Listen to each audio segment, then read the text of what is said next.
১০০ বছর আগে ববিতার পুত্র এখন পয়সাওয়ালা ছবিটি মুক্তি পায়। এরপর এই অভিনয় শিল্পীকে নতুন আর কোনো ছবিতে দেখা যায়নি। তবে অভিনয়ের প্রস্তাব যে পাননি তা কিন্তু নয়। কিন্তু কখনো গল্প পছন্দ না হওয়া, আবার কখনো সময় সুযোগ বের করতে না পারায় অভিনয়ের সম্মতি দেননি। সিনেমায় অভিনয়ের খবরে না এলেও ঠিকই নানা সময়ে নানান বিষয়ে খবরে ছিলেন তিনি। এর মধ্যে ভুয়া ফেসবুক আইডির কারণে ক্ষোভ প্রকাশের কারণে খবরের শিরোনাম হয়েছেন। কানাডায় ছেলের কাছে লম্বা সময় কাটিয়ে সম্প্রতি বাংলাদেশে ফিরেছেন ববিতা।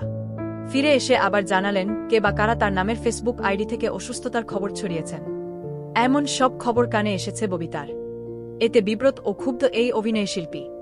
বিতা জানালেন এর আগে বন্ধু হওয়ার অনুরোধ পাঠান, আবার টাকাও চাইত কারো কাছে। এবার অভিনব পদ্ধতি বেছে নিয়েছে এই চক্র। বিতার নামের ফেসবুক অ্যাকাউন্ট পোস্টে হাতে ক্যানুলা সহ ছবি দিয়ে লেখা হয়েছে, এবার দেশে এসে বেশিরভাগ সময় ঘরবন্দি হয়ে পড়েছি, তাই অসুস্থতা পিছু ছাড়ছে না। ক্ষুব্ধ ববিতা আরও বলেন, আমি নিজেও কোনোদিন ফেসবুক ব্যবহার করিনি, অথচ প্রায় আমাকে শুনতে হয় আপনি তো আমার ফেসবুক ফ্রেন্ড। আপনার সঙ্গে মেসেঞ্জারে আলাপটা সেদিন ভালোই জমে উঠেছিল, শুনে তো আকাশ থেকে পড়ার অবস্থা। আমার বিভিন্ন অনুষ্ঠানের এবং ঘরের দুর্লভ স্থিরচিত্র ওই ফেসবুক থেকে প্রকাশ করে দেওয়া হয়। শুধু তা নয়, আমি নাকি দেশের বাইরে থাকা অবস্থায় মেসেঞ্জারে কার কার কাছে টাকা চেয়েছি। পুরো বিষয়টি আমার জন্য ভীষণ অস্বস্তিকর। শুরুতে বিষয়গুলো খুব পাত্তা দিইনি, কিন্তু এখন দেখছি অসুস্থতার খবর ছড়িয়ে দিয়েছে কারা। এসব আর কতদিন সহ্য করা যায়?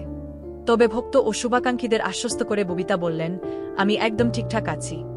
ছেলের কাছ থেকে কয়েক মাস বেরিয়ে এলাম, আপাতত দেশে আছি, নিজের মতো করে জীবনটা কাটছে। ববিতা আরও জানালেন, যিনি বা যারা এখন এই ধরনের বাজে মানসিকতা নিয়ে কাজ করছেন তারা পরে রাষ্ট্র ও সমাজবিরোধী কোনো লেখা পোস্ট করে দিতেও দ্বিধা বোধ করবেন না।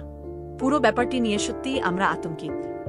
সবাইকে বলতে চাই, আমাদের পরিবারের কেউই ফেসবুক ব্যবহার করি না, তাই এ ধরনের ফাঁদে কেউ পা দেবেন না। এমন আচরণ যারা করবেন তাদের বিশ্বাস করবেন না।